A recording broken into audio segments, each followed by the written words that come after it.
Bonjour, je suis Kwame Ogina du groupe Genesis NAN 2.19. Pour ce mois de JavaScript, j'ai décidé de mettre en place une application mobile basée sur le framework Ionic.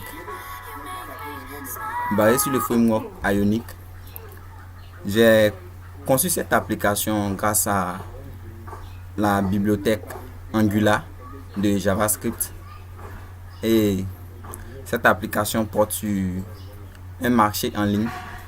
C'est un marché en ligne, un peu du e-commerce. J'ai voulu digitaliser le marché ivoirien. Donc l'application se présente comme suit. Je vais actualiser. Ça prend un peu de temps.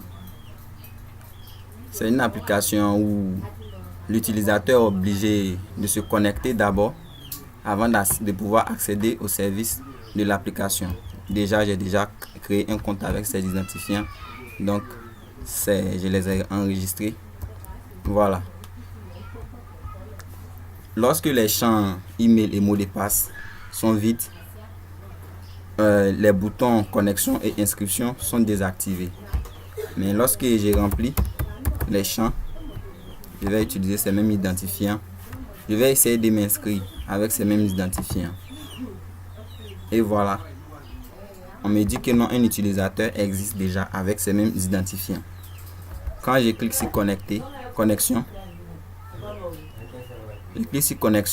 ça prend un peu de temps. Je suis redirigé vers la page d'accueil de l'application.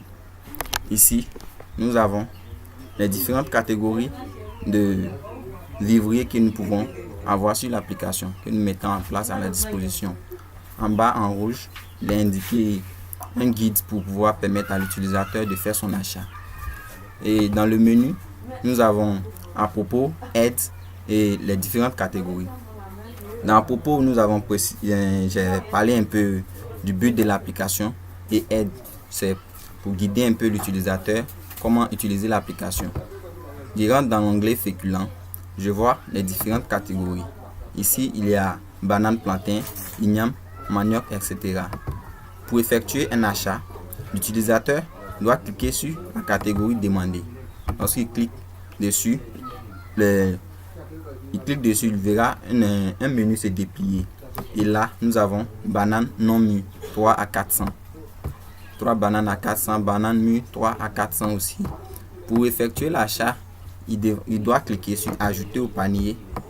À chaque fois qu'il veut effectuer un achat, il ajoute la marchandise d'abord à son panier. Ici, je vais venir dans Igname. Je prends par exemple Asawa, j'ajoute au panier, et je viens dans Manioc, j'ajoute au panier. Après avoir fini tout cela, je clique sur mon panier. Je vois que tous mes achats que j'ai faits se sont bien enregistrés ici, et j'ai un total, je dois payer 2400. Lorsque l'utilisateur a fini qu'il a fini son achat, il clique sur finaliser la commande. Il sera redirigé vers une page où il doit choisir le mode de paiement, c'est-à-dire le mode par lequel il peut payer à la livraison comme par mobile money ou par une carte bancaire.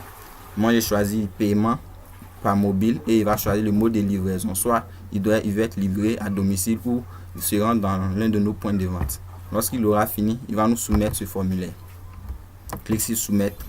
Ça va rédiger vers une page qui affichera achat effectué avec succès. Et là maintenant, l'utilisateur pourra recevoir sa marchandise à la maison.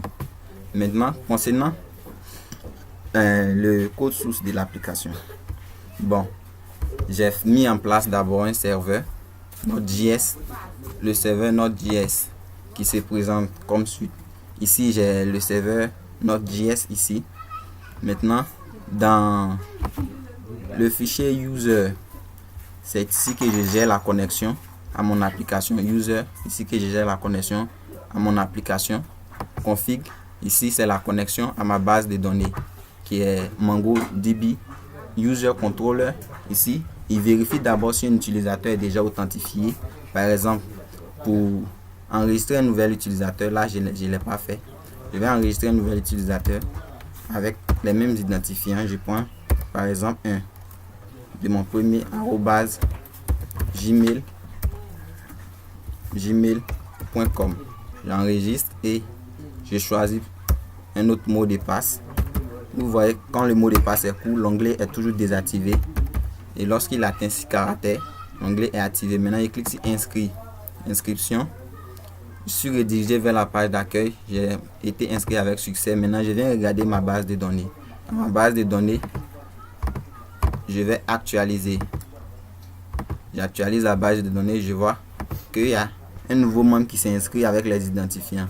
Pour le mot de passe a été haché. Donc, si quelqu'un a accès à ma base de données, il ne pourra pas voir cela. Maintenant, concernant l'application. J'ai un fichier ici. App Routing Module. C'est ici que sont rédigées toutes les pages générées par le CLI Ionic et c'est lui qui gère aussi l'accès aux différentes pages. Lui qui gère aussi l'accès à mes différentes pages. Ici, lorsqu'une page est générée, le lien d'accès à la page doit se mettre forcément dans ce fichier pour pouvoir accéder à la page. Maintenant, dans l'onglet Home, dans l'onglet Services, c'est ici que je gère mes services de connexion à mon application. Donc c'était mon projet du mois de JavaScript. Je vous remercie d'avoir suivi ce projet. À bientôt.